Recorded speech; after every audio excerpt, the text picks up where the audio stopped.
Today, I'm going to tell you everything you need to know about passwords.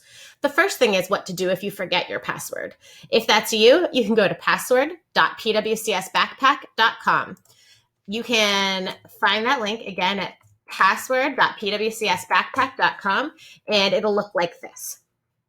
You'll see that it asks you three questions: your username, not your email address. If you've forgotten this, you can ask your teacher to help you. It also has your student number, that's your lunch number, and your birthday that you need to put in this very specific format. Once you have that, you'll have the option to reset your password. But now you need to choose a good password. So let's talk about what that looks like. In Prince William County, passwords have to have a capital letter. They have to have a lowercase letter. They have to have a number and a special character. That can be an exclamation point or a hashtag. And they have to be 8 to 16 characters long, so not too short and not too long. There are also a few words that you can't use in your password. You can't use the word password. You can't use your lunch number, and you can't use your first name. So what can you do? Here are some tips that I have for creating a strong and memorable password. The first one is to start by writing down a word. I want you to think of a word that you know how to spell and that you can remember because it's close to your heart.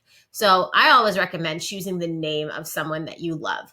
Maybe that's your baby sister or your cousin. But if you think that would be too easy to guess because you want to keep your password a secret, maybe you would use something a little more subtle, like your baby sister's middle name or your cousin's middle name. Or maybe you just want to choose a word, not a person, but a thing that you love. So maybe football. And then you want to put a capital letter in that word. The easiest place to remember, of course, is to put it at the beginning. All right, so now you've got a capital and some lowercase letters and a whole bunch of characters in that word. Now, on top of that, you're going to add a number. So I think it's good to add a number that you can easily remember. If you play a sport, maybe whatever's on the back of your jersey, or maybe the day of your birthday. Again, you can't use your lunch number here. So think about a number that you can easily remember. Maybe it's just number 1 because you're number 1. And then you're going to add a special character. Two places that I suggest putting a special character at the very beginning or the very end. So maybe you'll slide a hashtag at the beginning of your password or an exclamation point at the end. Either way, it's totally fine. There's no wrong way to do it as long as you make sure that it follows all of those rules.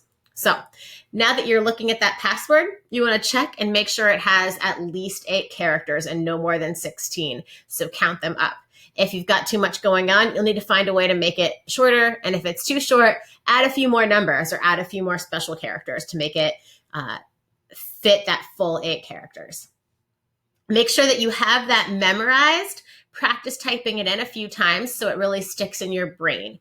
And that is how you choose a great password.